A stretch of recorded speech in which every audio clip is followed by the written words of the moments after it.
Muito boa noite, queridos amigos. Estamos de volta aqui em mais um Polêmica Espírita pela Rede Amigo Espírita TV.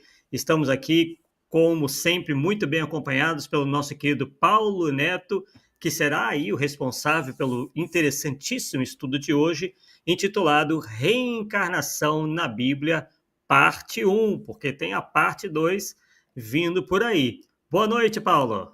Boa noite, Arthur. Eu adoro quando você fala que o querido Paulo Neto, eu fico todo vaidoso e tal. Boa noite, Miriam. Boa noite, Shirley. Boa noite, Cláudio. Eu tive que dividir o tema em duas partes, porque não ia ficar longo demais. Nós ia ficar umas 3 horas aqui. Hoje eu não sei quanto tempo vão gastar, mas mais de 1 hora, com certeza, tá? Sim. O nosso foco maior será o Novo Testamento. Não vamos preocupar muito com algumas passagens do Antigo Testamento, são mais difíceis, são mais complicadas, então foquei mais no Novo.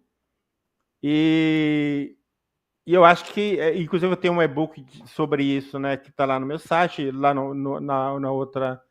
Quando falarmos da segunda parte, nós vamos apresentar o livro, mas quem quiser está lá, é Reencarnação na Bíblia mesmo, e quem quiser já ir adiantando alguma coisa em termos de estudar, né? Então, a nossa intenção hoje é desenvolver esse tema, muitas vezes trazendo informações que a maioria dos espíritas não conhece, porque, né, Arthur, a grande parte dos espíritas não leem Bíblia, ou quando leem com foco em religiões de origem, então não tem essa visão mais crítica que a gente tem, embora também podemos estar errados nessa visão crítica também, né? Tá certo?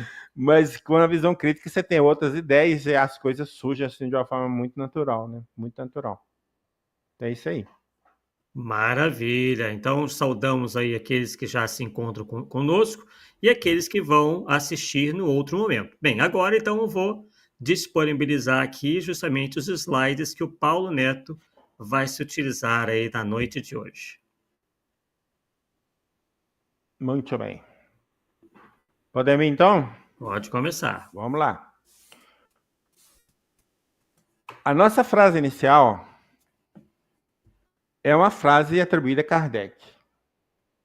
Nascer, morrer, renascer ainda, progredir sem cessar, tal é a lei.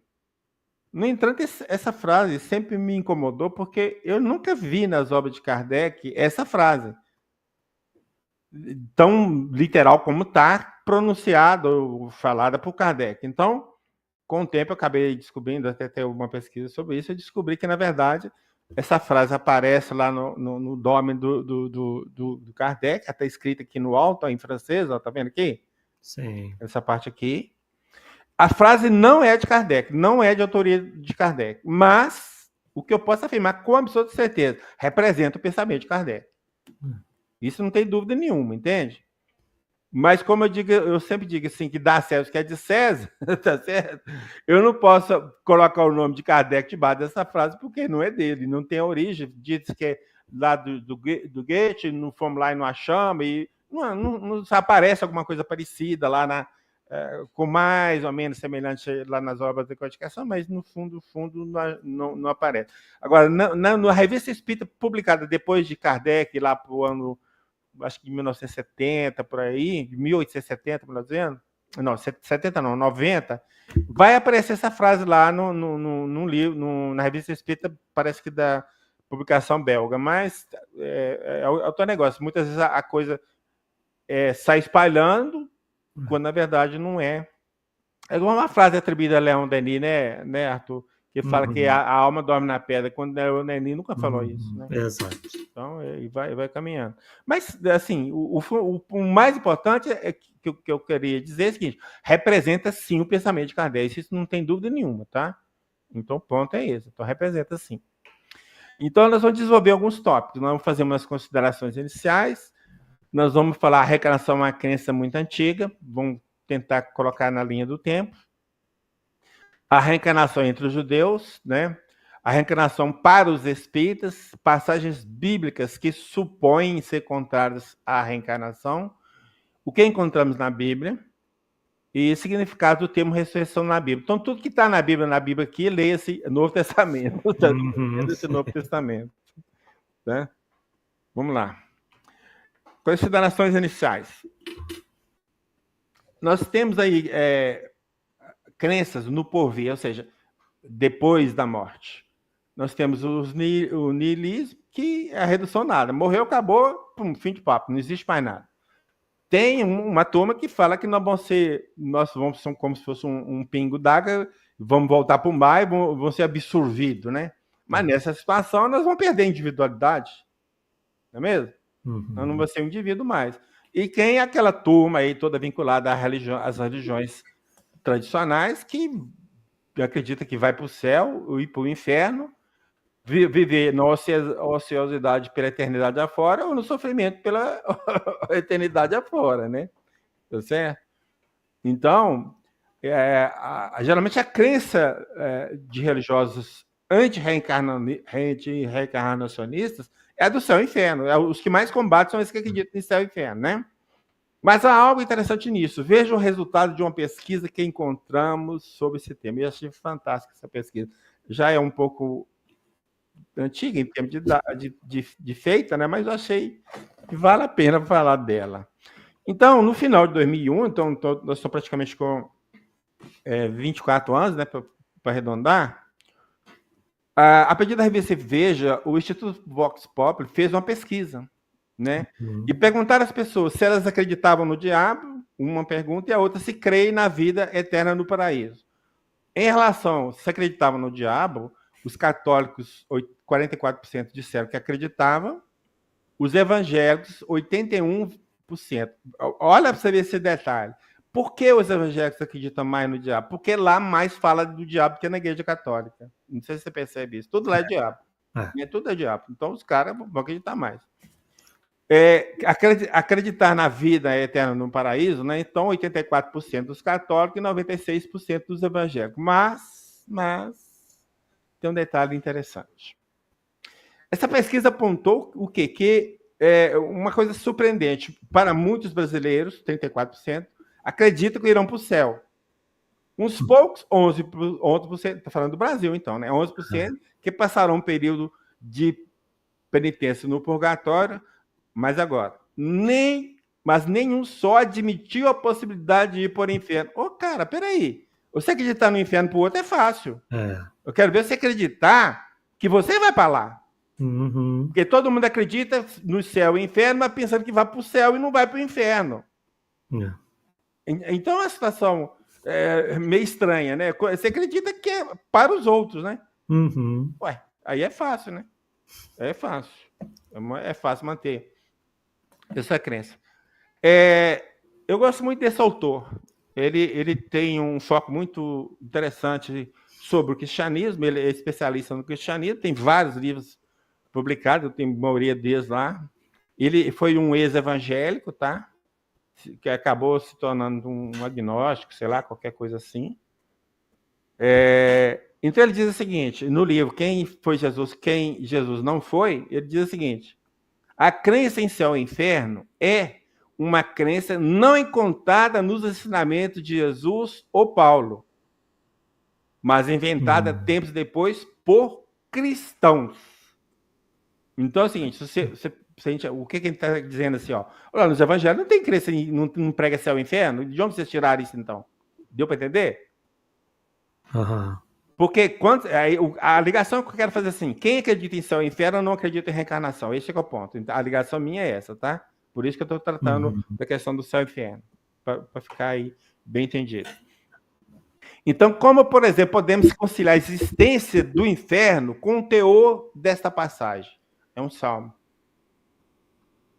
Então diz assim: o Senhor é misericordioso e compassivo, longânimo e assaz benigno, não repreende perpetuamente. Arthur, me explica aí então, por favor. Se ele não repreende perpetuamente, como é que você vai para o inferno eternamente, meu amigo? Isso aí. Não tem lógica, né? Nem conserva para sempre sua ira. Se ele não conserva a ira para sempre, como é que vai me deixar no inferno para sempre? Não bate, né? Olha agora como que ele fecha. Não nos trata segundo os nossos pecados. Olha para você ver. Ou seja, ele não é muito rigoroso com o que a gente faz, entende? Nem retribuir consoante as nossas iniquidades, porque se fizer, nós estamos ferrados no popular, tá certo?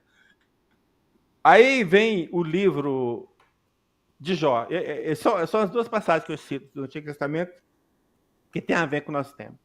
Então, o amigo dele chamado Eliú, começando a conversar com Jó em função do que ele tinha perdido tudo, perdeu os filhos, perdeu o gado, perdeu tudo, né? Ele estava na miséria lá, cheio de lepra e tal, e ele ficou meio desesperado. Então, o amigo dele, chamado Eliú, falou para ele assim: olha atentamente para o céu, observe as nuvens que estão bem acima de você. Por que ele disse olhe para o céu? Porque a crença na época é que os deuses, ou o Deus morava no céu. Tá? Então ele está falando assim, olha lá para cima. Tipo assim, mais ou menos, veja a nossa distância dele, deu para entender? Ele está muito acima da gente, é isso que ele está querendo dizer. Aí ele vem lá, ó, se você pecar, que mal estará fazendo a Deus? Se você montou crimes, que danos causará está causando para ele? Se você é justo, o que está dando a ele? O que é que ele recebe de sua mão? Aí ele fecha. Sua maldade só pode afetar outro homem igual a você. Sua justiça só atinge outro ser humano como você. Ou seja, o que você faz de bem ou mal, você vai atingir um ser humano que está no seu nível. Não, a Deus você não atinge em absolutamente nada. Então, se tudo que a gente faz não atinge a Deus, por que vai me julgar no inferno? Não fica um negocinho meio sem lógica? Aqui é o seguinte, essa é uma frase muito usada pelos crentes. Eles dizem assim, toda a escritura é inspirada por Deus. Ele usa, essa frase está na segunda carta de Timóteo, antigamente parece que era atribuída a Paulo, hoje questiona muito a autoria dessa ser de Paulo, tá? Ser de Paulo. Mas de qualquer forma, tá lá, então eles usam, então vamos falar, né? Então toda a escritura é inspirada por Deus e é útil para ensinar, para refutar, para corrigir, para educar na justiça, a fim de que o homem de Deus seja perfeito, preparado para toda a sua obra. Então, pera aí. Toda boa obra. Desculpa, para toda boa obra. Então, se a escritura é para corrigir, para educar na justiça, aí eu pergunto, o inferno fica onde nisso aí? E a fim de que o homem de Deus seja perfeito, olha, vai educar para me ser perfeito. Se está educando para ser perfeito, eu tenho a possibilidade de ser perfeito, senão não tem sentido. Então, como é que eu encaixo o inferno aí, por exemplo, a crença do céu e inferno? Mas as coisas são muito interessantes, porque quando você tem um texto bíblico e resolve comparar esse texto com outras traduções bíblicas, meu amigo, aí o bicho pega. Quer ver? As Bíblias aqui, a primeira frase, na Bíblia Mundo Cristão, Novo Mundo, Santuário, Vozes, Ave Maria, Bíblia de Jerusalém, do Peregrino e Pastoral. Então, e bem próximo à Bíblia Shed de Jerusalém. Então está escrito lá assim, toda a escritura inspirada por Deus é útil para instruir. A outra frase, toda a escritura divinamente inspirada. Então vamos lá, toda escritura é inspirada por Deus, divinamente inspirada. Então pode ter escritura que não é divinamente inspirada, Arthur? Deu para entender? A sutileza? Então toda escritura inspirada por Deus é útil. Então tem escritura que pode não ser inspirada por Deus? Ou não? Sim, claro. Agora eu pergunto para você, vamos ver. Agora é a prova dos 9, hein? Para você entender mesmo de Bíblia, hein? Quando Paulo diz, ou suposto o autor, né? Por enquanto, que toda a escritura é inspirada por Deus, que escritura que ele tinha na mão, Arthur? Bem, o Paulo talvez tivesse o conhecimento do Antigo Testamento, né? Então, meu amigo, aí que lascou tudo, então, porque se toda a escritura é inspirada por Deus, o Novo Testamento não é, então, que ele está falando do que ele tinha. Deu para entender ou não? Então, o que ele tinha é a escritura judaica, a Torá, né? E não tinha o Novo Testamento, não tinha nada de Jesus tinha. ainda, não tinha nada de carta dele também, pior ainda.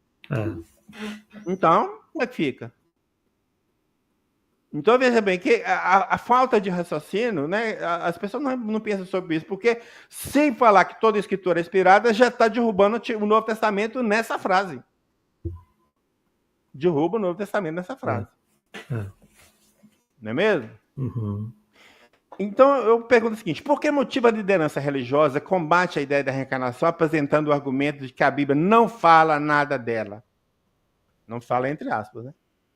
A resposta é bem simples.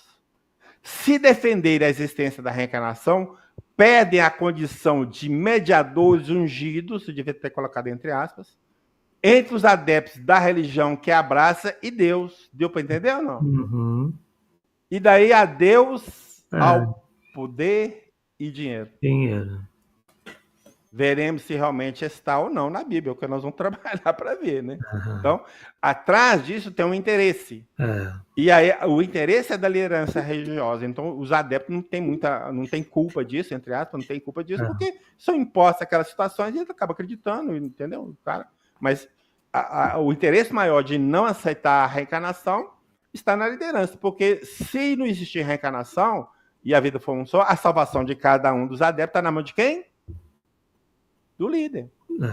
E aí, meu amigo, é poder e dinheiro. Não vejo outra forma. Sinto muito, mas... Uma coisa é certa. Se a gente pesquisar na Bíblia, a palavra reencarnação não vai aparecer. Certo? Mas, de igual modo, a palavra trindade também não aparece. Então, eu tenho uma situação curiosa. A trindade não aparece, eles acreditam na trindade. Então, podia fazer a mesma coisa com a reencarnação, não aparece, mas acreditar nela também. Agora, é 1000 vezes mais fácil eu trazer, ou eu demonstrar, melhor dizendo, que a ideia da reencarnação está na Bíblia do que a ideia da trindade. E aí, como é que fica? Então, vamos lá. Então, o curioso é que na Bíblia é muito mais... Aí, foi o que eu disse, né? Os passos utilizados para defender a crença na trindade são, então, vamos falar. Os passos, ou as passagens, que é a mesma coisa, são duas principais. Todos do Novo Testamento. Então, o primeiro dele, e é o mais usado, o segundo nem tanto, é o versículo 19, capítulo 28 de Mateus, onde está literalmente escrito, seria uma fala de Jesus, tá? Ide, portanto, fazer discípulos de todas as nações, batizando-os em nome do Pai, e do Filho e do Espírito Santo. Certo? Em João está lá, porque há 3 que testemunham, no céu, o Pai, o Verbo e o Espírito Santo, e esses 3 são um só, e há 3 que testemunham na terra, o Espírito, a água e o sangue, e esses são um. Quando está entre parênteses, isso aqui é uma glosa, é uma coisa que não está no texto original, e eles colocaram. Mas vamos lá, se Caio está mandando batizar em nome do Pai, do Filho e do Espírito Santo, por que eles batizavam em nome de Jesus? Por que motivo? Não é estranho, não? Só que quando você vai pesquisar nos manuscritos antigos, não existe Mateus 19, 28, 19. Então, esse versículo foi um acréscimo. Uma interpolação. Interpolação, adulteração, pode dar o nome que quiser. Tá certo? Meu Deus. Então, eles pegam uma adulteração bíblica para sustentar uma tese. Deu para entender? Só que a maioria das pessoas não sabe, não lê, não pesquisa e vai aceitando. Tocando o bonde, né? Como diz o outro, né? Mas é fantástico isso aí. Inclusive, eu tenho um texto sobre trindade, tá um e-book lá no meu site, eu trabalho tudo isso que a gente está falando aqui. Tá? Vejamos a versão de Marcos, que corresponde a essa de Mateus. Eu pus as duas, voltei a citar Mateus para ver qual a relação com Marcos, tá? Só para ver. Então, o que não tem em Marcos? E Marcos, segundo os estudiosos, foi o primeiro evangelho a ser escrito. ok? Mateus veio depois e, segundo dizem também, Mateus tomou base de muitas passagens de Marcos para elaborar o seu evangelho. Embora a gente está falando Mateus e Marcos, mas esses nomes não designam seus autores, são os nomes que constam de títulos, só isso, tá? Sim. Eu não estou falando que Mateus, que foi discípulo de Jesus ou seguidor de Jesus, né, dos apóstolos, lá, que foi ele que escreveu, não, tá? É tradição, e hoje está muito claro que esses nomes que estão lá não designam seu autor. Então, o que está diferente de um e outro, principalmente? É justamente a expressão batizando em nome do Pai, do Filho e do Espírito Santo. Eu até ressaltei em vermelho, tá vendo aí a diferença? Sim. Né? Tem nada a ver. Então fica um negócio muito estranho, né? Então, além da divergência do teor entre Mateus e Marcos, temos também o fato de que em Lucas e João o batismo é sequer mencionado. Então, como é que, peraí, tem 4 evangelhos, só um que fala de batismo.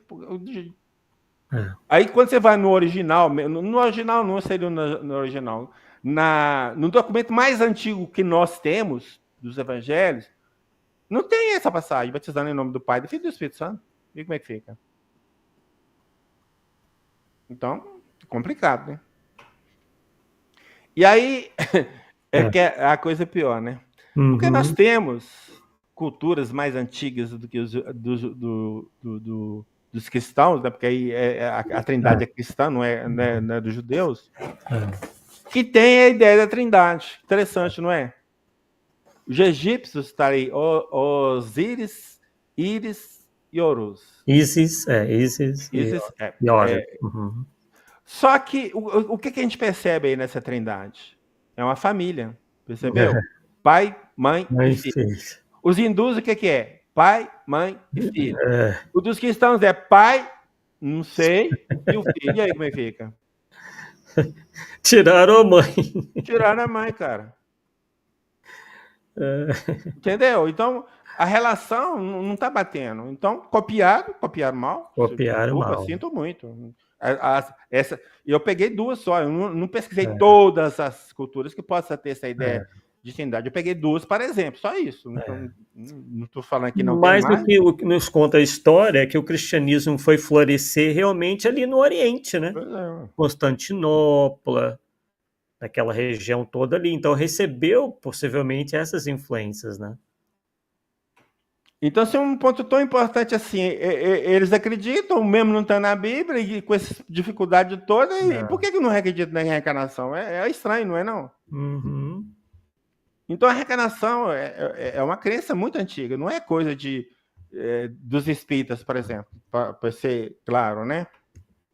Então, nós temos esse livro da Você é a Reencarnação do Dr. Hernando Guimarães Andrade, que vai falar do livro Fontanes sobre o Egito, menciona uma referência ainda mais antiga da palingenese, que seria o quê? A antiguidade, 3.000 a.C. Então, o que nós vamos ler lá? Antes de nascer, a criança já viveu. Opa! Aí, antes de nascer, a criança já viveu. E a morte não é o fim. A vida é um evento que passa como o dia solar que renasce. O dia solar. Nasce, morre, nasce. Deu para entender? Isso aí, perfeito. Então tá aí, ué. Comparação perfeita. Perfeita, né? Aí nós vamos pegar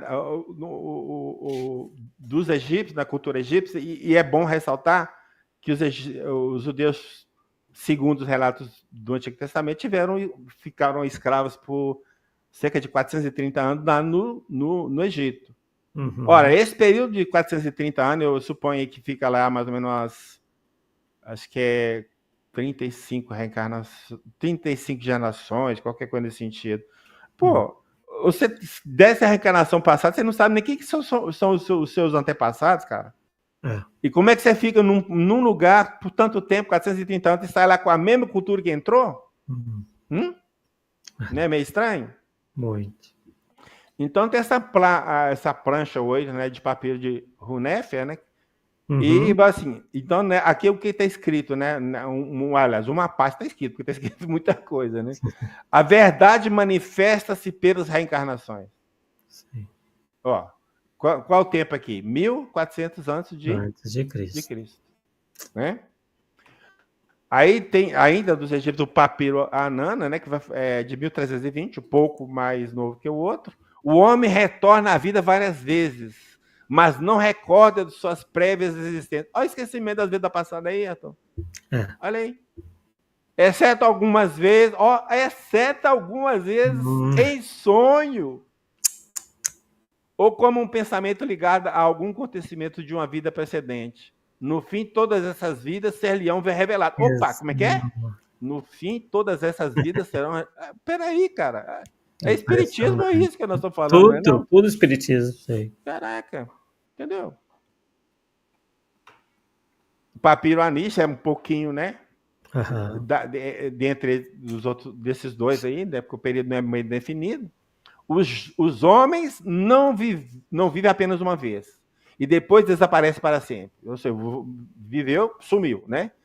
São inúmeras vidas em diferentes lugares. Nossa. Olha, caraca. Mas sempre neste mesmo mundo. Nem sempre nesse mundo. Desculpa, como é que é o negócio? Nem sempre neste mesmo mundo. Olha. Então está falando da reencarnação em outros mundos também? Diferentes cidades, diferentes lugares, em outros mundos? Mas o que é que o Espiritismo prega? Oralidade dos mundos habitados. Tá vendo? As portas finalmente se abrirão e veremos todos os lugares que nossos pés percorreram. Ou seja, o dia nós estivermos no mundo espiritual, nós vamos ver todas as nossas vidas passadas e saber tudo que nós fizemos. Tá aí, ó. Entendeu? Para entender? Eu fico impressionado, cara. Muito impressionado com isso. E aí, é o que eu disse, né? Tá aqui nós temos o registro de ontem, tá? No livro Êxodo 12:40, vai falar, né, que os hebreus tiveram escravizados 430 anos. Então, num período, é isso, ó, aí, agora já deu os dados certos. No período desses, cerca de 12 gerações, então 35 anos, 2 gerações. Numa expectativa de vida de 35 anos, mais ou menos, né, que não tem muito certo, uns 35, 40, você acha divergência nisso aí, torna-se inconcebível aceitar que os judeus tenham saído do Egito com a sua cultura totalmente livre de qualquer contaminação das crenças e costumes daquele povo. Não tem como, na minha percepção. Posso estar errado, sim. Mas na minha percepção, não tem como, cara. Não tem como, é muito tempo, é muita geração. Que fosse 10 só. Tá certo?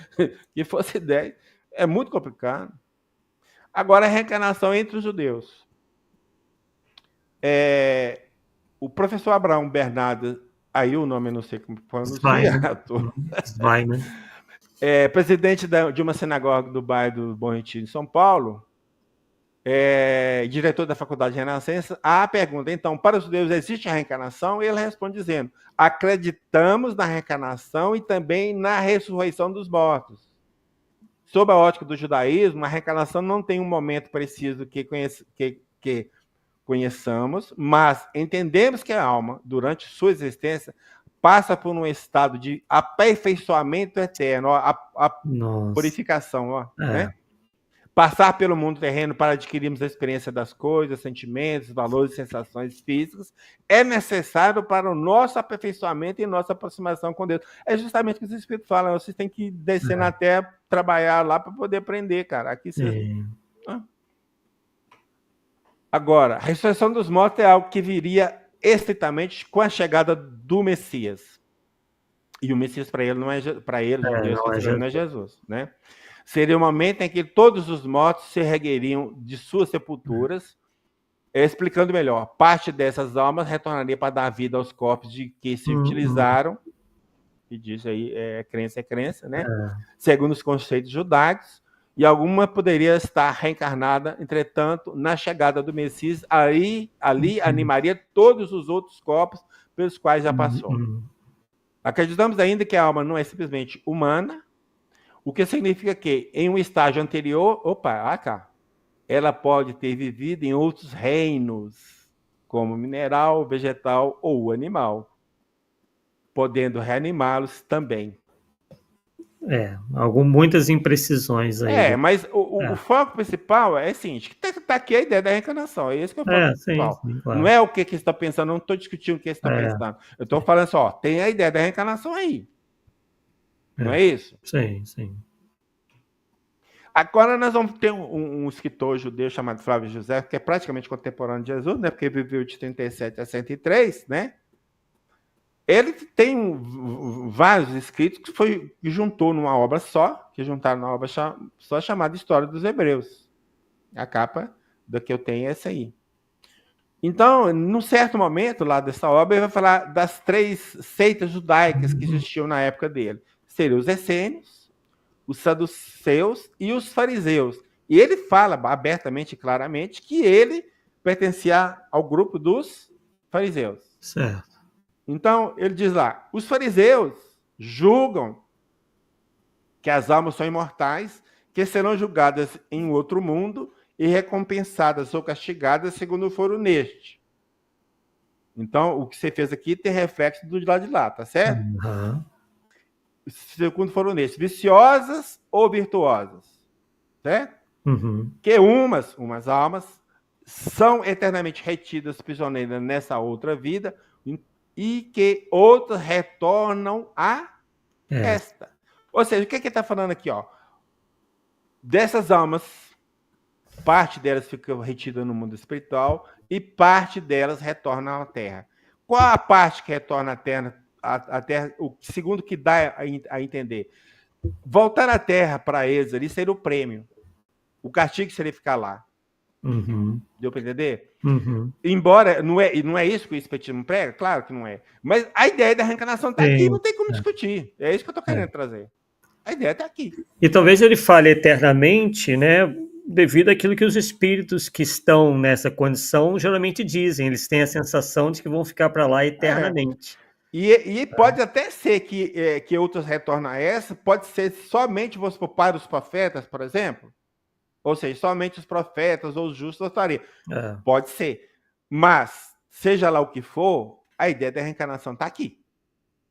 Então, o que nós podemos afirmar? Que na época de Jesus, o povo judeu acreditava na reencarnação. De uma certa forma, se acreditava. Não da forma que nós entendemos, progressiva, deu para entender? Mas se acreditava. E para todo mundo. Né? Mas está aí. O registro está aí, né? A reencarnação para os espíritas. Então, é importante para nós. A bem da verdade, para nós, os espíritas, o fato da reencarnação estar ou não na Bíblia não faz a menor diferença. Porquanto a temos como uma lei divina natural, ou seja, a reencarnação como uma lei divina natural, e não como fundamento teológico. Ponto. Uhum. Eu não preciso provar que a reencarnação existe, trazendo texto da Bíblia para provar que existe. Uhum. É isso que eu estou falando. É uma lei natural que quem não está na Bíblia não está, não faz a menor diferença. A gente usa a Bíblia muitas vezes, por quê? Porque quando eles atacam a crença da reencarnação, eles falam que não está na Bíblia. E atacam porque não está na Bíblia. Então eu vou usar. Eu brinco assim, ó, não faça da Bíblia uma arma, porque a vítima pode ser você. Não é não? Mas é, ué. Então, Livro dos Espíritos, questão 171. A doutrina da reencarnação, isto é, a que consiste em admitir para o homem muitas existências sucessivas, é a única que corresponde à ideia que fazemos da justiça de Deus, com respeito aos homens de formação moral inferior. A única que pode explicar o futuro e firmar as nossas esperanças, pois que nos oferece os meios de resgatarmos os nossos erros mediante novas provações. A razão nula indica e os espíritos a ensinam. Veja bem, é muito fácil a gente ter uma crença forte em Deus e tal, quando certas coisas não acontecem com a gente, ou na nossa família. Então, por exemplo, se você vê um menino cego passando para ali, você acha tudo normal. Não, Deus é justo, beleza. Agora, eu quero ver se você vai ter essa mesma ideia se o seu filho nascer cego.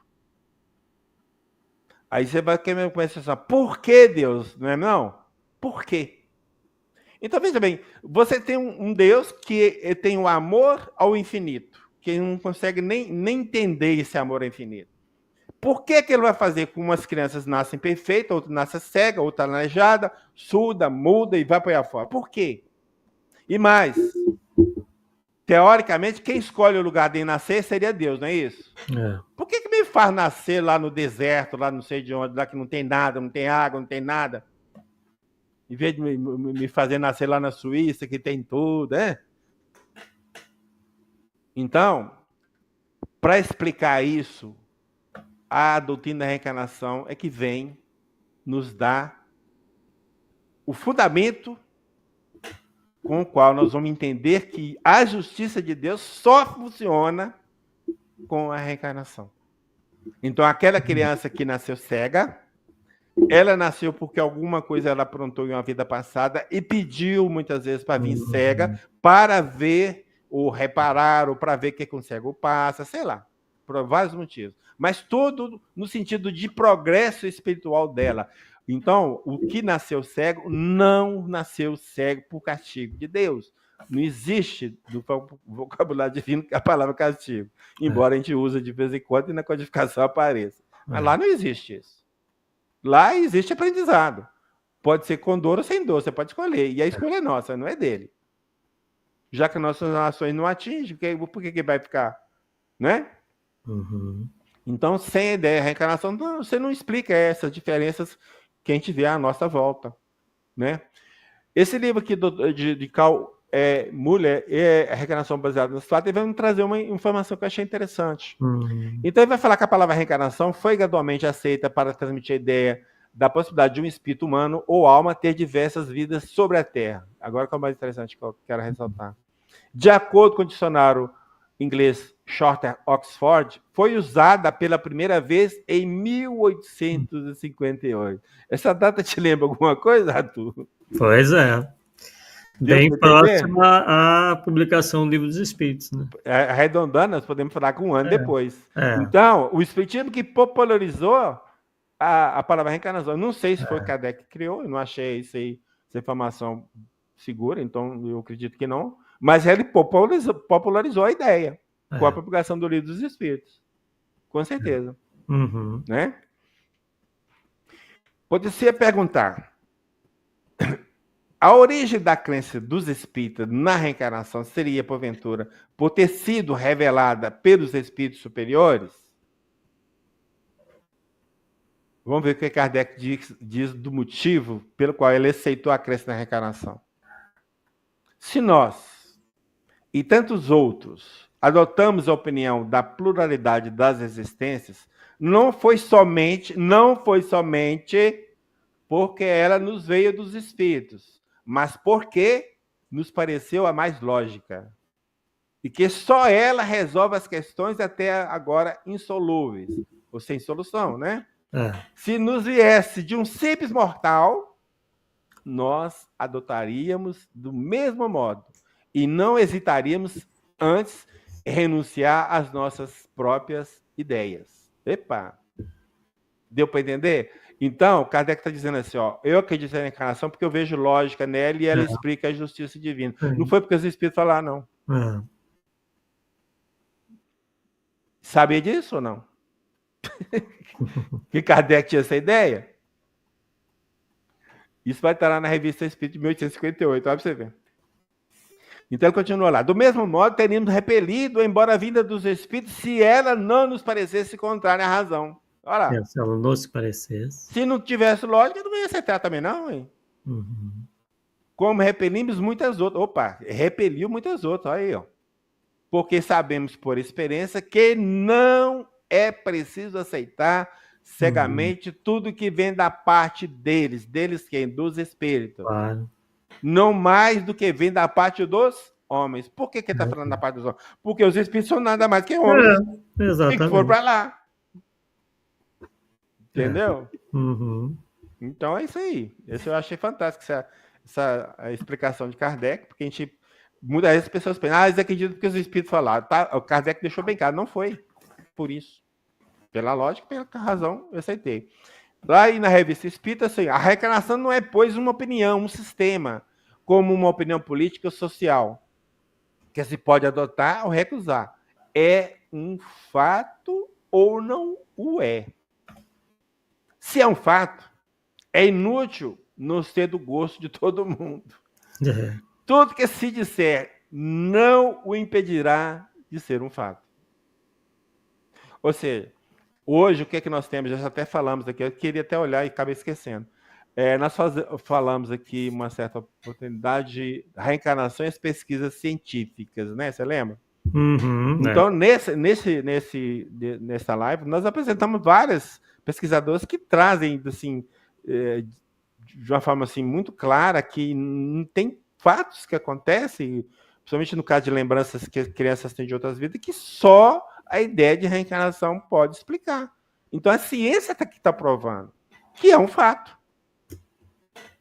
Então, o dia que a ciência bater o martelo, adianta você negar? Adianta você falar que não está na Bíblia? Não vai adiantar nada. Você vai ficar com a cara de, né, desculpa a expressão, de palhaço, porque você não vai ter outra alternativa. Aí eu fico lembrando do Galileu. A Terra não é o centro do universo. Algo mais ou menos assim, né, Arthur? Então, eu achei essa frase interessante, de Soren Kierkegaard. Ele diz o seguinte: há duas maneiras de ser enganado. Uma é acreditar no que não é verdade. Essa nós sabemos. A outra que é sintomática. A outra é de se recusar a acreditar no que é verdade. Então é o seguinte, você está sendo enganado quando você não aceita ou você não acredita na reencarnação. Ponto. Opção sua. Nós não temos preocupação nenhuma de convencer da reencarnação. Nós estamos tentando explicar que a reencarnação para nós é algo que tem um fundamento lógico. Que mesmo se não tivesse nada na Bíblia, nada que pudesse ideia de reencarnação na Bíblia, não fazia a menor diferença. Para nós, não. Agora, algumas passagens bíblicas que supõem ser contrárias à reencarnação. Então, nós vamos pegar aqui de uma fala do site Presbíteros, é um artigo lá do Dom Estevão Bittencourt. Ele testava o espiritismo. Ele batia forte. Batia dessa. Então ele diz assim, nem o Velho nem o Novo Testamento dão testemunho de que algum modo insinue a doutrina da reencarnação. Ao contrário, a Escritura professa categoricamente uma só existência do homem sobre a terra, após a qual cada um é definitivamente julgado. Aí vai citar uma passagem bíblica. Foi estabelecido para os homens morrer uma só vez depois do que ao julgamento. Ele vai citar Hebreus 9:27. Essa é famosa, né? Ao bom ladrão arrependido, diz Jesus, hoje mesmo estarás comigo no paraíso. Lucas 23:43. Bom.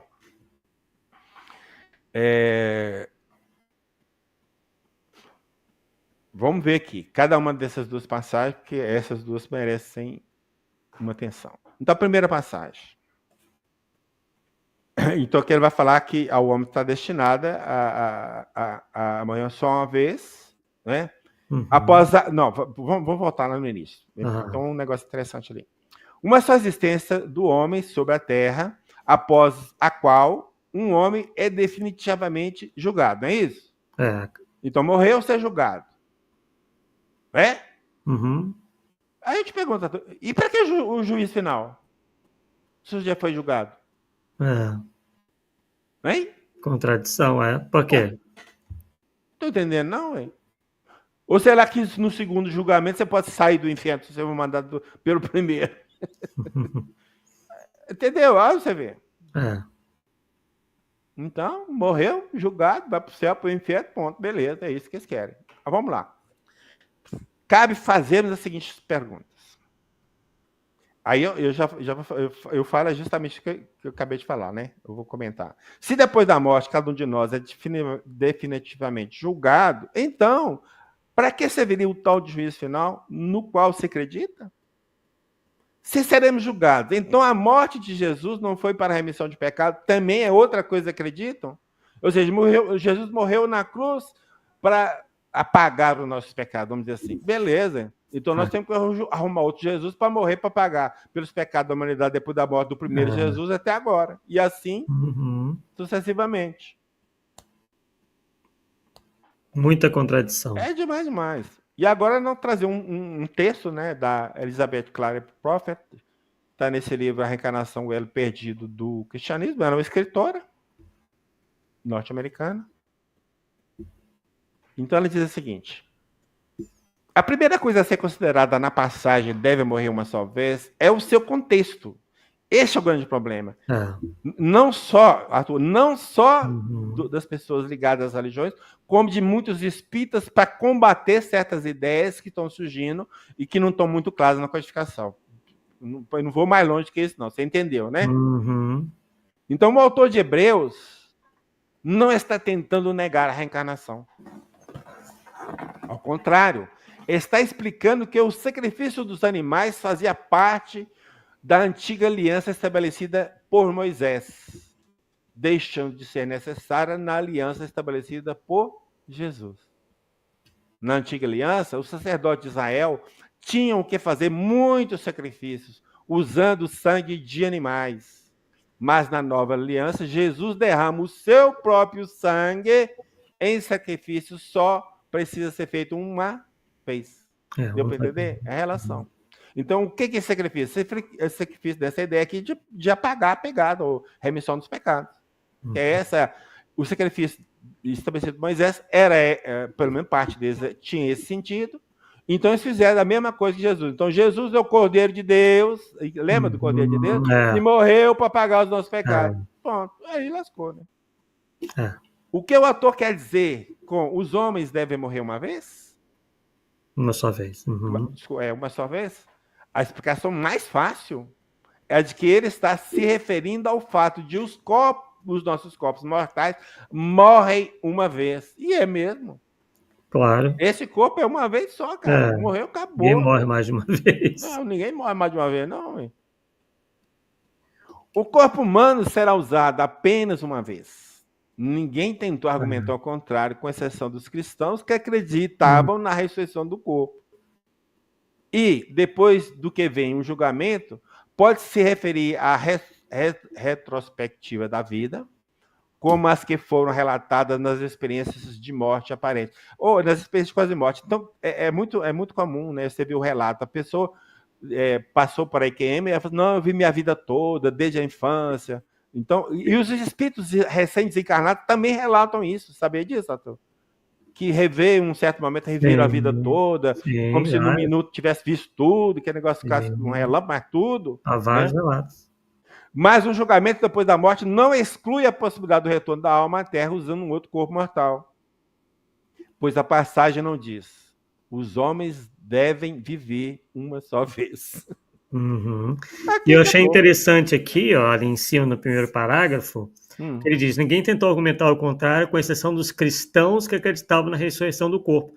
Possivelmente isso também deriva da crença dos judeus na ressurreição dos corpos. Sim. E que possivelmente pode estar ligado a essa vivência deles com os egípcios, porque eles viam os egípcios na momificação dos corpos também, né? Enterrando seus mortos com vários objetos que lhes pertenciam. Então, talvez na cabeça deles, eles acreditavam que os egípcios estavam crendo de que algum dia aqueles indivíduos iriam ressuscitar. A questão da ressurreição do corpo, cientificamente é impossível, cara. Não tem como. Sim. Entendeu? Sem a mínima possibilidade, nem se questiona mais. Vamos lá. A segunda passagem. Achei interessante, porque na Bíblia de Jerusalém, essa passagem tem um título, O Bom Ladrão. Ô, Arthur, se você não conhecia um bom ladrão, eu te apresento. Vocês falam que todo ladrão é mau, cara, aqui é um bom. Hã? Sim. Aí está lá em Lucas. Um dos dois malfeitores, porque foi um crucificado um ao lado direito do esquerdo de Jesus, ou seja, Jesus está no meio, blasfemava contra ele. Se és o Cristo, salva-te a ti mesmo e salva-nos a nós. Mas o outro o repreendeu. Nem sequer temes a Deus? Tu que sofres do mesmo suplício, ou seja, está sendo condenado pela mesma pena? Para nós, isso é justo. Ou seja, nós estamos sendo crucificados porque é justo. Nós fizemos alguma coisa para merecer. né? Então, olha lá, ele fica bem claro. Então, recebemos o que merecemos do que merecemos os nossos crimes. Mas este, se referindo a Jesus, não fez mal nenhum. E acrescentou, Jesus, essa aqui eu adorei, cara. Essa eu adorei. Jesus, lembra-te de mim quando estiveres no teu reino.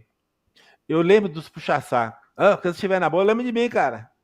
Entendeu? É igualzinho, cara. Aí Jesus teria dito para ele assim, em verdade te digo, hoje estarás comigo no paraíso. Peraí, só pelo fato de Jesus, de ter reconhecido que Jesus era inocente, estava sendo crucificado, ele vai para o paraíso? É só isso? Você não precisa fazer o bem, não, a vida toda, não, para isso? Então é só isso. Mas não é só isso. Vamos lá?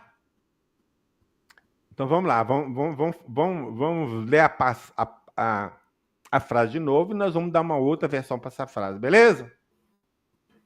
Em verdade te digo, hoje estarás comigo no paraíso.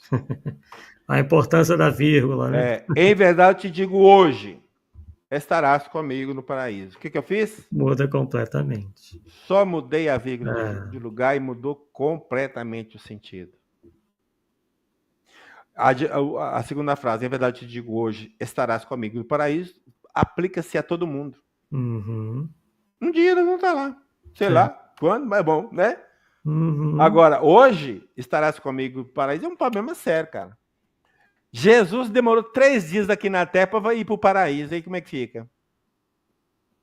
Aqui ele está falando que hoje, no dia da crucificação, ele ia estar, não é isso? Mas ele demorou 3 dias aqui para subir, como diz outro. E como é que fica? Então, você percebe que o quê? A frase que faria sentido é a de baixo. E os textos em grego... Aramaico, não tinha ponto, não tinha vírgula, não tinha nada. É tudo emendado, uma coisa. O ponto e vírgula ia ao sabor do tradutor.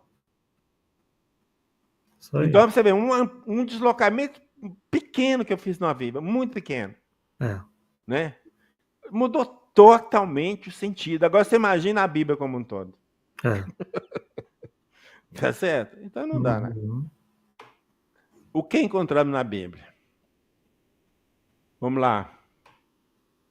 Acho interessante porque a reencarnação tem princípios que estão princípios doutrinários que estão intimamente ligados à ideia da reencarnação. A questão da persistência, a lei de causa e efeito, a lei do progresso, certo? E se a gente prestar atenção, a gente encontra tudo isso lá nos textos da Bíblia. Persistência, por exemplo. No livro de Sabedoria e o Jeremias do Antigo Testamento, todos os dois. Então, a sabedoria está assim. Esse livro de sabedoria, se não me falha a memória, eu não estou falando bobagem, é atribuído a Salomão. Eu acho que sim, tá? Não dou muito bater o martelo, não, mas eu acho que é isso mesmo. Pelo que eu sei, também me faz lembrar Salomão. Eu acho que sim, mas não tenho muita certeza, não. Eu devia ter olhado e acabei esquecendo. Eu era um jovem de boas qualidades e tive a sorte de ter uma boa alma, ou melhor, sendo bom, olha aqui, sendo bom, vinha um corpo sem mancha. Ué, que é isso, cara? Se ele sendo bom, ele vem no corpo sem mancha, é porque existia antes do corpo. Aí vem Jeremias e faz assim. Eles teriam Deus falando, né, para ele, né? Antes que eu te formasse no ventre materno, eu te conheci. Olha, ele estava lá na barriga da mãe e ele falou assim, onde você está aqui, eu já te conhecia. Uai, peraí. Ele nasceu ainda, como que já conhecia? Pela existência. E antes que saísse da madre que é um termo muito antigo que usava para designar o útero, né? Hoje é em desuso completo. Te consagrei e te constituí profeta às nações. Quer dizer, você estava lá, eu já te consagrei como profeta. Antes de você estar lá, eu já te conhecia. Ou você estava lá no útero, eu te consagrei profeta das nações. Pronto. O que é mais? Presença está aí. Aí vem, supostamente, Paulo, a Efésios, diz assim, Deus, ele nos escolheu em Cristo antes de criar o mundo. Ué, peraí. Se ele me escolheu antes de criar o mundo, então antes do mundo ser feito, eu já existia, cara. Hein, que legal? É. Ou não? Para mim, né? Lei de ação e reação. Aí Jesus, em Mateus, a cada um segundo as suas obras. Muito evidente, né? E outra também em Mateus. Aí eu acho que é Pedro, tira a espada para defender Jesus, quando ele está sendo preso, e aí Jesus diz para ele, guarda a espada na bainha, pois todos os que usam a espada, pela espada morrerão. Tá aí a lei de causa e efeito. João. Aí Jesus curou um doente que estava deitado de cama há 38 anos, não fala se... Aí, em princípio, dá a impressão que ele, num certo período da vida, ele ficou doente, né? 38 anos. Então, ele disse assim, ó, Jesus cura, né? Encontrou com ele lá no templo. Falou assim, ó, você ficou curado. Olha agora, não peque de novo para que não lhe aconteça alguma coisa pior. Opa, peraí. Então, ele foi penalizado por um ato, ou seja, ficou doente por um ato mal que fez. Ele está falando, se você fizer outro, você vai... Deu para entender? Vai ser pior ainda. A lei de causa e efeito. E em João, de novo, lá, Jesus dizendo, eu garanto a vocês, quem comete pecado é escravo do pecado. Ou seja, você fica ligado ao erro até que o reparem. Não tem como. Não tem esse negócio de perdão. Não existe isso. O perdão de Deus, ele pode ser entendido assim, é a oportunidade que te dá de você mesmo reparar o mal que você fez. Só isso. E isso eu entendo perdão. Fora disso, nada feito. Esse negócio perdoou. Tipo assim, você pega um dinheiro emprestado no banco, de um volume alto, chega lá no banco, pede o gerente, perdoa essa dívida, ele vai perdoar? O máximo que ele pode te perdoar, não, tudo bem, eu vou diminuir seus juros aqui, ok, mas eu quero meu dinheiro. Tá certo? Aí você acha natural. Mas quando é relação com Deus, não, peraí, você tem que perdoar tudo, mas peraí, pera ainda, cara, aí não, né? Tem muita coisa estranha, cara. Lei do progresso. Aí Jesus disse, ó, sejam perfeitos como é perfeito o Pai de vocês. Olha, se eu tenho a possibilidade de ser perfeito, como Deus é perfeito, é óbvio que não chegamos a esse nível evolutivo, é porque existe uma lei de progresso que me faz chegar lá. Essa lei de progresso está atrelada, então, a ideia das reencarnações. Aqui é pelas reencarnações que nós vamos progredindo.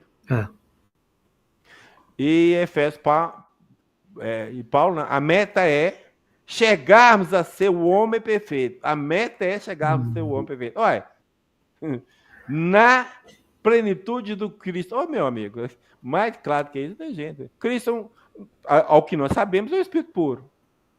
Para a gente chegar lá, nós não somos Espírito puro. Para chegar lá, nós precisamos... Então, tem um caminho a percorrer que vai nos fazer progredir para chegar lá. Progresso moral e espiritual. De conhecimento também, né? Aí e João também. Essa aqui eu acho que aplica-se muito também à doutrina espírita, que as pessoas não percebem. Então, Jesus diz aos discípulos dele, aqueles, né, que estavam coladinhos com ele, que eles ensinavam mais coisas do que a massa, né, do povo. Ainda tenho muitas coisas para dizer, mas agora vocês não seriam capazes de suportar. Quando vier o Espírito de verdade, ele caminhará vocês para toda a verdade, porque o Espírito não falará no seu próprio nome, mas dirá o que escutou e anunciará para vocês as coisas que vão acontecer. Ou seja, então está falando assim, ó, hoje eu não vou falar umas coisas para vocês que vocês não vão entender, mas lá na frente, quando vocês progredirem, vai vir alguém que vai explicar, vocês vão entender tudo. E aí, você lembra, eu lembrando da codificação, que as pessoas querem que os espíritos tenham falado tudo, e os espíritos não falaram tudo, porque nós não somos capazes de suportar. Tem que esperar o tempo, tem que esperar o fruto amadurecer para julgar novos ensinamentos, não adianta. É um processo natural de ensino. E quer que o Kardec tenha falado de tudo sobre tudo. Uns, né? Porque os outros já põem o final no que falou e morreu Bahia, né? Como diz o outro. É difícil, cara. significados do termo ressurreição na Bíblia. Esse tópico aqui, vocês vão ver que é uma confusão danada que faz. Então, no Orelhas, vai encontrar vários significados da palavra ressurreição, e um deles é esse aqui. Ato ou efeito de ressurgir ou ressuscitar. Ressurgência. Aí eles explicam. Na doutrina cristã, o surgir para uma nova e definitiva vida, distinta e, em certa medida, oposta à existência terrestre, então seria uma vida espiritual, né? E que, a partir da ressurreição de Cristo, aguarda todos os fiéis cristãos. Então, Cristo ressuscitou, todo mundo vai ressuscitar, vai ficar numa vida diferente, numa vida espiritual diferente da vida terrena. Então, esse ressuscitar seria que não está definindo também se é em corpo ou não é em corpo. Mas como tem a crença que Jesus ressuscitou em corpo físico, aí acredito que nós também seremos ressuscitados em corpo físico. Então, a confusão está feita, né? Vamos lá. Então, podemos concluir que a ressurreição é a ocorrência que faz voltar à vida, tornar a viver ou reviver quem passou pelo momento da morte física. Sem dúvida que também poderemos considerar a ressurreição como sendo a volta do espírito à sua condição anterior no mundo espiritual. Ou seja, como a ressurreição do espírito. Sim. Né? Uhum. Analisando o uso da palavra ressurreição na Bíblia, nós encontramos os seguintes significados. Pode ter outros, e não quer dizer que eu estou certo. Eu vou pegar o que eu entendi, vou trazer as passagens que dá base a esse entendimento meu, mas não vou bater o martelo que eu estou certo, tá? São percepções que cada um tem, são diferenciadas, então, tudo bem. Então, primeiro, o significado que eu percebi é a alma voltar à vida espiritual. O segundo, a volta de um espírito que passa a influenciar uma pessoa viva. Terceiro, voltar a viver no mesmo corpo. E o último, quarto, voltar a viver em um novo corpo. Então, esse o quarto que é a ideia da reencarnação. Né? Então, eu já coloco também que não temos conhecimento de que algum teórico defenda essa nossa tese, que conforme se verá, eu espero, né, pelo menos é o que eu espero, estará evidente nos textos bíblicos. Então, eu vou tirar dos textos, não vou ficar inventando moda, né? Então, vamos lá. Voltar à vida espiritual. Marcos, então, assim, depois de ressuscitar Jesus, né, na manhã do primeiro dia após o sábado, então, no domingo, Jesus apareceu primeiro a Maria Madalena. Então, está falando a ressurreição de voltar à vida. Certo aqui? A vida no mundo dos espíritos. Porque, embora a crença seja, como eu disse, seja que tenha vindo no corpo físico, nós sabemos que não foi. Então, o ressuscitar aqui dentro da análise que a gente faz, que ele apareceu, quem aparece é espírito, né? Como você fala assim, apareceu nos textos para espíritos ou para seres espirituais, né?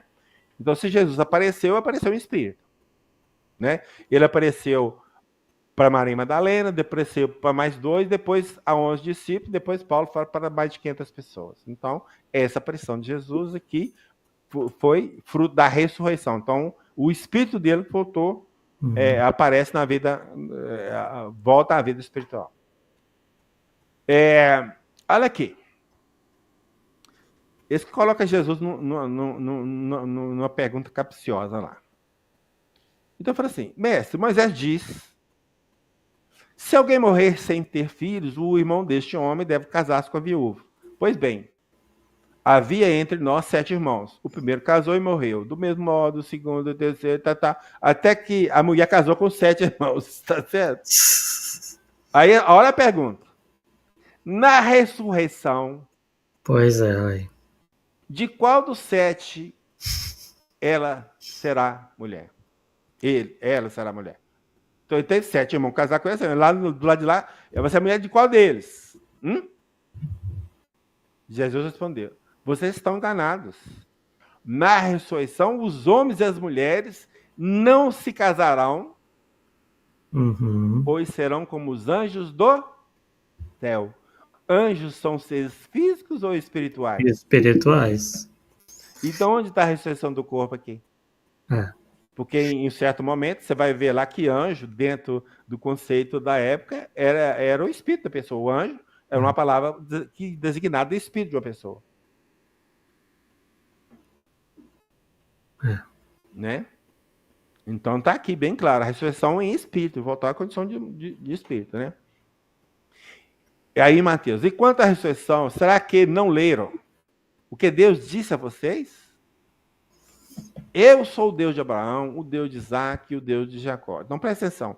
Quando Jesus cita Abraão, Isaac e Jacó, ele está citando nomes ou pessoas que já morreram, ok? Uhum. Então ele continua lá, ó. Ora, ele não é Deus dos mortos, mas dos vivos. Ué, peraí, mas dos vivos. Mas peraí, ele está falando de morto, fala que ele não é Deus de morto, é dos vivos, então significa que o quê? Que esses três estão vivos em algum lugar. É. No plano espiritual, não tem outro jeito. Uhum. Né? Voto do espírito que passa a influenciar uma pessoa viva. Esse aqui é o Herodes. Então Herodes ouviu falar de Jesus, cujo nome se tornara conhecido. Herodes dizia, então, ouvindo o que Jesus fazia, ele pegou e falou assim, ó, João Batista ressuscitou dos mortos. Deu para entender? Uhum.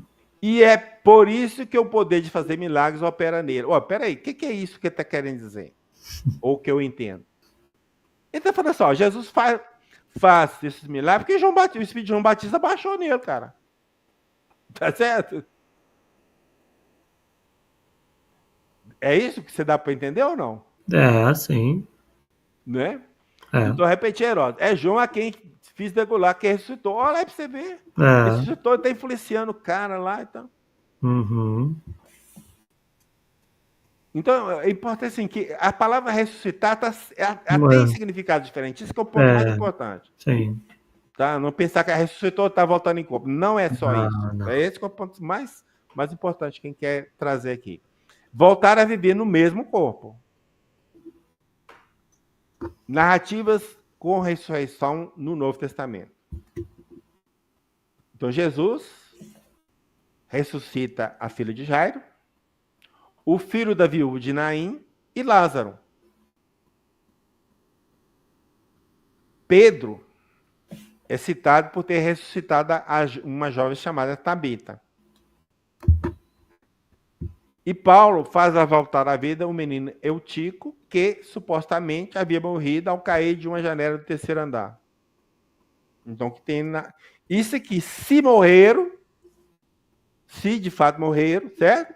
Uhum. Eles voltaram ao mesmo corpo.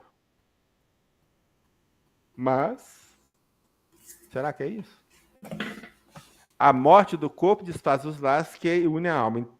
Então, aqui nós temos o quê? Uma representação de uma pessoa morrendo. Uhum. Né? Então, aqui nós temos o espírito da pessoa, que na verdade nós não vemos o espírito, nós vemos o perispírito, que tem a forma dele que ele tinha quando vivo. Uhum. E a morte é exatamente isso aqui. Ó. O que é isso aqui? É o rompimento do cordão de prata que liga o espírito ao corpo físico. Ok? O espírito ao corpo físico. Rompeu, morreu. Entendeu? E aqui não tem jeito, não tem como unir mais, não, cara. Acabou, tem jeito. Morreu, é só outro corpo. Então, se aquelas pessoas que foram citadas aqui de fato morreram, não tinha como voltar à vida. Claro. Se voltar à vida, é porque não morreram. Desacordaram, qualquer coisa, menos morrer. Entendeu? Será que nesses casos ocorreram provavelmente a morte? Observa-se que, no caso da filha de Jairo, Jesus afirmou, está literalmente no texto, tá? A menina não morreu, está dormindo. Então, está registrado em Mateus, Marcos e Lucas. 3 evangelhos. Em relação a Lázaro, que só é narrado em João, a coisa é mais complicada, pois, apesar de Jesus ter afirmado que essa doença não é para a morte, e que nosso amigo Lázaro dorme, o texto bíblico apresenta uma contradição a partir do versículo 13 a 16, dizendo que se trata de morte, que se trata mesmo de morte. Então, existe na narrativa uma coisa que contradiz. Então, nós vamos ver primeiro o texto sem os versículos 13 a 16, para depois ver o 16 isolado, o 13 a 16 isolado, para a gente entender o que está falando. Ok? Então lá, um tal de Lázaro tinha caído de cama. Então as irmãs mandaram a Jesus um recado que dizia: Senhor, aquele a quem amas está doente. Jesus disse: essa doença não é para a morte, mas para a glória de Deus. Quando viu que ele estava doente, ficou ainda... Não, quando ele ouviu que ele estava doente, ficou ainda 2 dias no lugar onde está. Muito amigo, né, cara? O cara morre lá, o amigo dele morre, e fica 2 dias no lugar ainda. Só então disse aos discípulos: então passou 2 dias, vamos outra vez à Judéia. Jesus acrescentou: o nosso amigo Lázaro adormeceu. Senhor, se ele está dormindo, vai se salvar. Aí eu já pulo os 13 ao 16, ok? Uhum. Quando Jesus chegou, já fazia 4 dias que Lázaro estava no túmulo. Betânia ficava perto de Jerusalém, uns 3 quilômetros apenas. Marta ouviu que Jesus estava chegando, foi ao encontro dele e disse a Jesus: Senhor, se estivesses aqui, meu irmão não teria morrido. Jesus disse: onde vocês colocaram Lázaro? Disseram: Senhor, vem e vê. Jesus chegou ao túmulo, era uma gruta fechada com uma pedra. Jesus falou: tirem a pedra. Marta, irmã do falecido, disse: Senhor, já está cheirando mal. Faz 4 dias. Jesus disse: eu não lhe disse que, se você acreditar, verá a glória de Deus? Então tiraram a pedra. Jesus gritou bem forte: Lázaro, forte para acordar o cara, que ele não está dormindo. Lázaro, saia para fora. O morto saiu. Só um detalhe interessante aqui, porque talvez lá na frente eu não sei se eu vou falar, ou se tem. Marta, irmão do falecido, disse: Senhor, já está cheirando mal. Como é que ela estava cheirando mal se o túmulo estava fechado? E a pedra ainda não tinha sido tirada. Só tirou depois. Então ela supôs. Supôs. 4 dias lá, então supôs que estava cheirando mal. Tá? Tudo bem, supor. Até eu suporia, né? Qualquer pessoa. Qualquer um aí. Não? É um comentário normal antes de se abrir um túmulo, né? Então, veja bem. Então, aqui lá no versículo 1 a 12, o mais importante é dizer Jesus assim: Senhor, se ele está dormindo, vai se salvar. Então, Jesus não disse que ele estava dormindo? Uhum. Então tá. Agora, veja o que está no versículo 13 a 16. Jesus se referia à morte de Lázaro. Olha você ver a contradição. Mas os discípulos pensaram que estava falando do sono natural. Então, Jesus falou claramente para eles: Lázaro está morto. E me alego por não ter estado lá para que vocês acreditem. Caraca, o irmão dele, o amigo dele morre fazendo bem que eu não estava lá. Agora vamos para a casa dele. Então Tomé disse aos companheiros: vamos nós também para morrermos com ele. Quando Jesus chegou, já fazia 4 dias que Lázaro estava no túmulo. Deu para entender? Então Jesus falou que ele estava dormindo, que a doença dele era para a morte. Agora que ele chegou lá que estava morto. Mas que é isso? Não bate, cara, não bate. Então, os textos, a gente tem que tomar cuidado, porque muitas vezes tem esses problemas. Tem um texto lá de Judas, vai ter esse mesmo problema. Então, vai falar, Judas, que Jesus foi levado ao Pilatos, tal. Aí Judas, arrependido, foi e se enforcou. Mas peraí, aquele momento ele só foi levado, ele não tinha sido condenado ainda não, cara. Ele foi condenado lá embaixo, no versículo 25. Deu para entender? Então, se você não prestar atenção no texto, você vai ver que você passa por cima, vamos dizer assim. O tem tá lá na cara da gente, a gente passa por cima. E foi o que eu percebi. Não, isso aqui não tem lógica. Fala que estava dormindo, depois falou lá estava morto. Então, para mim, na minha opinião, posso estar errado, claro, o versículo 13 a 16 é um acréscimo. Sinto muito. Certo? A opinião de Kardec sobre o caso de Lázaro. Se mesmo na atualidade as aparências enganam por vezes os profissionais, como mais frequentes não haviam de ser os acidentes daquela natureza, num país onde nenhuma precaução se tomava contra eles e onde o sepultamento era imediato. É, pois, de todo ponto provável que, nos dois casos acima, seria o Lázaro e a filha de Jairo, né? Apenas síncope ou letargia houvesse. O próprio Jesus declara positivamente que, com relação à filha de Jairo, esta menina, disse ele, não está morta, está apenas adormecida. E lá ele não falou a mesma coisa de Lázaro? Ele dorme, essa doença não era para a morte, depois fala que morreu, no texto, não bate, cara. Aí continua Kardec, né? Dado o poder fluídico que ele possuía, Jesus, né? Nada de espantoso há em que esse fluido vivificante, acionado por uma vontade forte, que é o de Jesus, haja reanimado os sentidos em torpor, que haja mesmo feito voltar ao corpo, então ele não estava desligado, prestes a abandonar, ainda fica mais claro ainda, né? Uma vez que o laço perispirítico ainda não se rompera definitivamente. Olha, cara. Então ele está falando aqui, mais ou menos, se rompeu, danou-se. Aí não volta mais, não. Mas como não rompeu, né? Poder de Jesus, por fluido, assim, muito benéfico, fez o homem reviver, né? Numa boa. Então, para os homens daquela época, o que considerava morto? O indivíduo, desde que deixava de respirar, tá vendo? Parou de respirar, morreu. Aí. Havia ressurreição em tais casos. Então, o cara parou de respirar, depois voltou à vida, ressuscitou. E o que é a experiência de quase morte hoje? Registrada aos milhões por aí afora, pelo mundo afora. Não é a mesma coisa, não? Mesma coisa. Todo mundo morreu, voltou e se ele ressuscitou, então? Não, voltou porque não morreu. Né?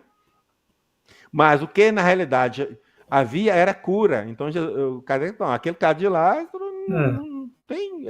curou, pô. E não a ressurreição, na acepção legítima do termo. A ressurreição de Lázaro, digam o que disserem, de nenhum modo infirma este princípio. Ele estava, dizem, havia 4 dias no sepulcro. Sabe-se, porém, que há letargias que duram 8 dias e até mais. Acrescenta que já cheirava mal, o que é sinal de decomposição. Acrescenta, igual eu falei do cheirava mal, é suposição, mas tudo bem. Né? Esta alegação também nada prova, dado que em certos indivíduos a decomposição parcial do corpo. Ele entra em letargia e já começa a decompor o corpo. E começa a decompor, começa a feder. Não tem jeito, uma coisa puxa a outra. Né?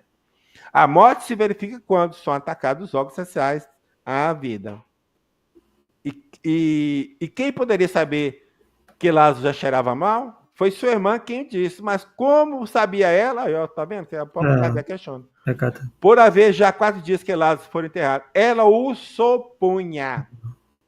Nenhuma certeza, entretanto, podia ter. Podia ter. Muito suposição pura. A explicação de Kardec. E eu acho que aqui ele mudou os termos, o significado dos termos. Uma certa confusão. Né?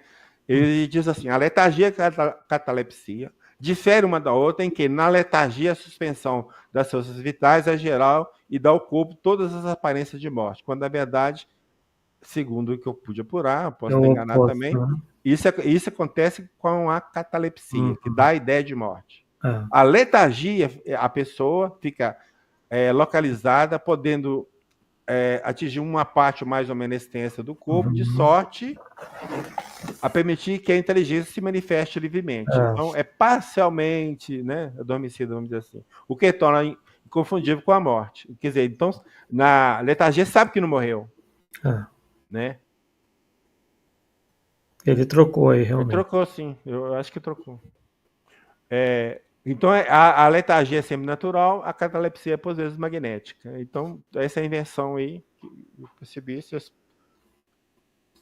Então, aí eu peguei lá o doutor Hernando Guimarães Andrade, né, de novo, A catalepsia é um estado envolvendo a súbita suspensão da sensação e da volição, seria da vontade, bem como a parada parcial das funções vitais. Então, ele falou isso da letargia, tá vendo aqui, ó? Então, realmente está confirmado que houve a inversão a mudança dos significados, ok? Uhum. Então, isso é isso. Só para ter essa ideia. Voltar a ver em um novo corpo. Opa, agora aqui nós estamos diante da reencarnação, não tem outro jeito.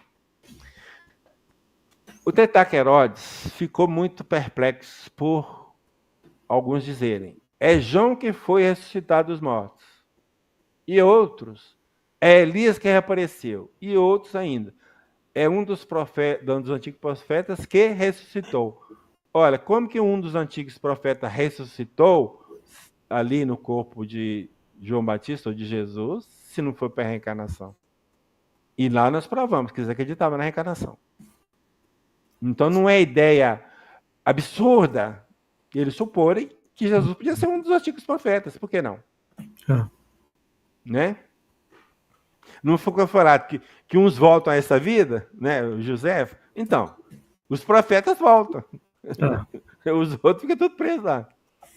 E Lucas de novo, né? Jesus perguntou: quem diz às multidões que eu sou? Então, o que esse pessoal está pensando de mim aí, né? Eles responderam: alguns dizem que tu és João Batista. Olha, só detalhe: João Batista Jesus não poderia ser porque eles foram contemporâneos. Tá? Então, só por aí. O outro que é Elias. Elias poderia ser, mas não vai ser porque nós temos outras informações aqui que nós vamos trazer. Mas outros acham que tu és algum dos antigos profetas que ressuscitou. Essa palavra ressuscitou duas vezes aqui. Tem ideia de reencarnação ou não? Sim, claro. Né? Aí vem Kardec, no Evangelho segundo o Espiritismo, ele vai explicar ressurreição e reencarnação. A reencarnação fazia parte dos dogmas dos judeus. Nós provamos. Sob o nome de ressurreição. Só os saduceus, cuja crença era de que tudo acaba com a morte, não acreditavam nisso. As ideias dos judeus sobre este ponto, como sobre muitos outros, não eram claramente definidas. Então, eu não conhecia tudo, né, mesmo. Porque apenas tinham vagas e incompletas noções acerca da alma e da sua ligação com o corpo. Criam eles que um homem que vivera podia reviver, sim, sem saber precisamente de que maneira o fato poderia dar-se. Designava pelo termo ressurreição o que o Espiritismo mais judiciosamente chama de reencarnação. Com efeito, a ressurreição da ideia de voltar à vida o corpo que já estava morto, o que a ciência demonstra ser materialmente impossível, sobretudo quando os elementos deste corpo já se acham desde muito tempo dispersos e absorvidos. Ou seja, a ressurreição do final dos tempos também não pode ocorrer, porque aquele corpo decomposto, os elementos espalhou para o espaço afora, que foi formado novos corpos. Então, aquele corpo, com aqueles elementos que ele tinha, sem chance, não tem como. Né? Então, a reencarnação é a volta da alma ao espírito à vida corpórea, mas em outro corpo, especialmente formado para ele, o que nada tem de comum com o antigo. A palavra ressurreição podia, assim, aplicar-se a Lázaro, mas não a Elias, nem a outros profetas. Se, portanto, segundo a crença dele, João Batista era Elias, o corpo de João não podia ser o de Elias, pois que João fora visto criança e seus pais eram conhecidos. João, pois, podia ser Elias reencarnado, porém não ressuscitado. Evangelho segundo o Espiritismo. Bom, é aqui nós fechamos, logo após a caída do Arthur, nós fechamos o tema de hoje, né? A apresentação de hoje, nós deixamos o resto para a próxima semana, senão ia estender demais, só que já deu quase 1h30, né? Não tem muita coisa, mas achei melhor separar mesmo, para dividir em duas partes, para ficar mais fácil e não sair na correria aqui para tentar explicar tudo. Eu não sei o que aconteceu com o Arthur. Deixa eu ver se tem alguma coisa aqui que precisa de ser explicado.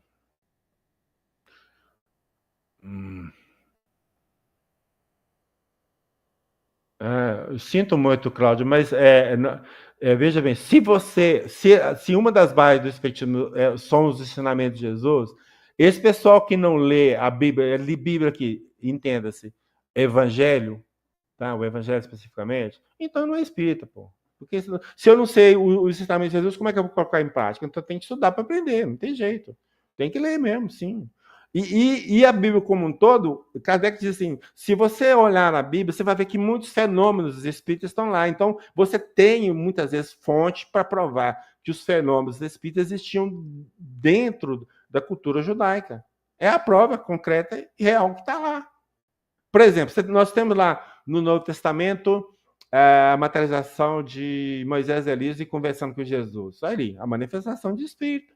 Lá no Antigo, nós temos o rei Saul indo à cidade de Endor, através da pitonisa, pede para evocar o espírito de Samuel, ele se apresenta, conversa com Saul e pronto. E aí, como que não? Então, sim, tem que estudar, sim. Só que a nossa visão tem que ser diferenciada. Não pode ser aquela dogmática, né, e fechada, que tudo é verdade e não pode questionar nada. Aí sim, aí eu concordo. Vamos ver, esse pedido está preparado para a humanidade. É isso aí, Chile. Mal para não tem como, não tem como. Não tem como você já estar falando. O cidadão fica contente. Ai, ai.